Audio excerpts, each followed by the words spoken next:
गुरुवारी कोपरगाव शहरातील श्री स्वामी समर्थ मंदिराजवळ दोन गटात वाद होऊन गोळीबार झाला। या गोळीबारच्या घटनेत एक तरुण जखमी झाला आहे। सदर गोळीबार प्रकरण चांगलंच तापलं असून शुक्रवारी संध्याकाळी विवेक कोल्हे यांच्यासह त्यांच्या शेकडो समर्थकांनी कोपरगाव शहर पोलीस ठाण्याच्या प्रवेशद्वारावर ठिय्या मांडत घडलेल्या घटनेचा निषेध करत पोलीस निरीक्षक भगवान मथुरे यांना निवेदन दिले। सत्ताधारी आमदार गोळीबार प्रकरणातील आरोपींना पाठीशी घालत असल्याचे म्हणत विवेक कोल्हे यांनी सत्ताधारी आमदार व त्यांच्या स्वीय सहायकांवर गंभीर आरोप करत फोटो आणि व्हिडिओ दाखवले आहेत।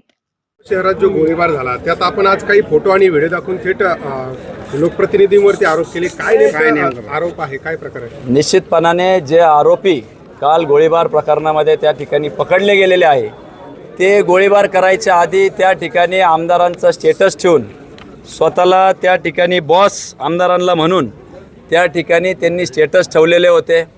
गेल्या 10 दिवसापूर्वी देखील अशाच प्रकारचा गोळीबार जो गेल्या 8-10 वर्षामध्ये या शहरात कधी झाला नव्हता, तशा पद्धतीचा बंदुकीचा धाक दाखवून या ठिकाणी एक उद्योग झाला होता।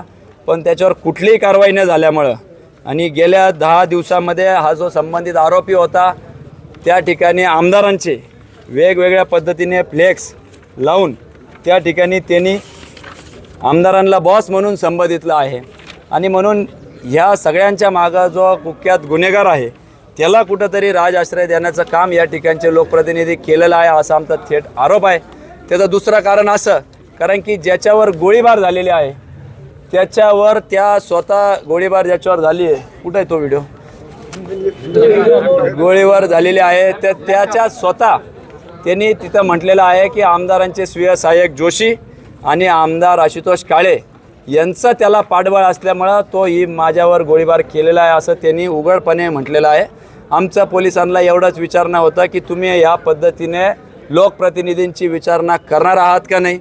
राजरोसपणे चक्री, बिंगो, त्या ठिकाणी गांजा विक्री या कोपरगाव शहरामध्ये चालू आहे। तलवारीचा कारखाना देखील आढळला होता, तेव्हाही राजकीय हस्तक्षेप होऊन त्याच्यावर कुठली कारवाई झालेली नाही। धर्मग्रंथाची विटंबना झाली, मौलाना किंवा धर्मगुरूंना त्या ठिकाणी मारलं गेलं किंवा विशिष्ट समुदायाच्या जातीवाचक त्या ठिकाणी बोललं गेलं, कुठलेही केसेस तडीच गेलेल्या नाही। याच्या मागं सगळीकडे राजकीय हस्तक्षेप असल्यामुळे हे झालेलं आहे, हे उघडपणे दिसतं आहे। कारण की समोर कृत्य करणारे किंवा गुन्हा करणारे हे सर्व लोक त्या ठिकाणी संबंधित आमदारांच्या पक्षाचं बिल्ला लावून फिरत असल्यामुळं हे सगळं होतं आहे असा आमचा थेट आरोप या ठिकाणी आहे। आणि त्याच्यावर पोलिसांनी कारवाई करावं हीच आम्ही त्यांना निवेदन देण्याकरता या ठिकाणी आलेलो आहे। काय अपेक्षा आहे, काय कारवाई व्हायला पाहिजे या प्रकरणात? निश्चितपणाने ज्यावेळेस आमच्या महिला भगिनी शाळेतून सुटल्या त्यांच्यासमोर पोलिसापासून हाकेवर असलेल्या अंतरावर गोळीबार होतो आणि त्यांच्यावर कुठल्याही वचक या ठिकाणी राहिलेलं नाही। त्यांना आरोप होऊन त्यांच्यावर जास्तीत जास्त शिक्षा व्हावी, त्याच्या मागचं गुन्ह्यामागचं जे कारण आहे ते जे कळतं आहे आम्हाला की या शहरात चाललेले 2 नंबरचे धंदे आणि हे सगळे राजकीय स्वार्थापोटी पोचले जाणारे गुंड या ठिकाणी आमदारांच्या पक्षातले आहे। मोठा रेशन घोटाळा गेले 1.5 ते 2 वर्षापासून आम्ही त्या ठिकाणी सातत्याने मागणी करतो आहे। त्या घोटाळ्याची कुठली चौकशी झालेली नाही आहे आणि त्याच्याच सहजरित्या मिळणाऱ्या पैशांवरून हा वाद उद्भवतो, वाटपावरून हा वाद उद्भवतो। राजरोसपणे वाळू त्या ठिकाणी चालू आहे। या सगळ्यांचं कारणामुळंच ही गुन्हेगारी वाढलेली आहे आणि हे सगळे 2 नंबरचे धंदे आमदार त्या ठिकाणी राजआश्रय देत आहे असं आमचं मत आहे।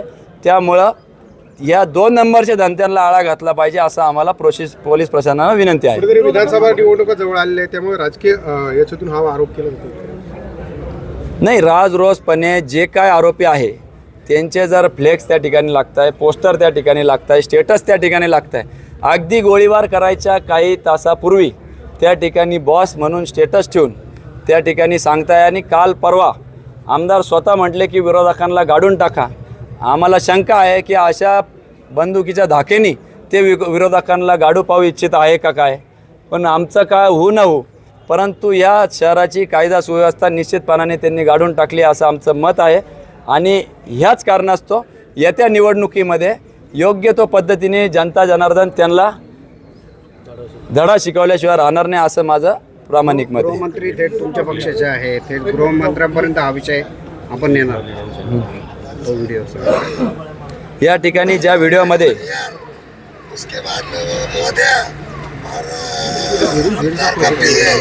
जोशी जोशी उसका भी है। उसके बाद आमदार का सपोर्ट है, आमदार मेरे साथ में है। मेरा कोई वाकड़ा करता नहीं, ऐसा नाजिब अशा पद्धतीचं त्यांनी स्वतः त्या ज्याच्यावर गोळीचा हल्लाबार झाला आहे त्यांनी स्वतः त्या ठिकाणी कबुली दिलेली आहे. मग त्या आधारावर पोलीस प्रशासन काही कारवाई करणार आहे का नाही याचा जाब विचारायला आम्ही या ठिकाणी आलो होतो. गृहमंत्री तुमच्याच पक्षाचे आहे. कोपरगावमध्ये जर तुम्ही सांगता इतकी बिकट परिस्थिती आहे, निश्चितपणाने वेळोवेळी आम्ही DYSP साहेब असतील, SP साहेब असतील किंवा या पोलीस स्टेशनमध्ये असतील, आम्ही सातत्याने दर महिन्याला 1.5 वर्षापासून अशा पद्धतीचे निवेदन देत आहोत. आपल्याला ज्ञात असेल त्याच्यावरून आम्ही अनेकदा आंदोलन देखील मोर्चा देखील काढलेला आहे. परंतु कुठल्या तरी राजकीय स्थानिक दबावापोटी कुठलीच कारवाई या ठिकाणी होत नाही आहे. काल परवा तडीपारी यादी जाहीर झाल्यानंतरही अशा प्रमुख गुन्हेगारांना त्या तडीपारी यादीमध्ये स्थान का मिळालं नाही हा खरं तर आमच्या कोपरगावकरांसमोर पडलेला प्रश्न आहे. परस्पर विरोधी केलेल्या त्यामध्ये पोलिसांचं म्हणणं असं आहे की दोन्ही गुन्हेगारी पार्श्वभूमीचे आहेत, त्यामुळे हे गँगवरचा कुठेतरी प्रकार होतो. गुन्हेगारीतून झालेलं कृत्य आहे. त्याचा शोध पोलीस प्रशासनाने घ्यावं. आमचे माफक एवढीच अपेक्षा आहे की 10 दिवसापूर्वी झालेली गोळीबारानंतर त्याच्यावर कुठली कारवाई न झाल्यामुळं ज्याला मराठीत म्हणतो म्हातारी गेल्याचं दुःख नाही पण काळ सोकावतो, कुठल्या तरी राष्ट्रीय हस्तक्षेपामुळं त्या ठिकाणी थांबवलं गेलं आणि त्याच्यातूनच हा प्रकार घडला. आमच्या मुली त्या ठिकाणी होत्या, शालेय मुली, विद्यार्थिनी, युवक.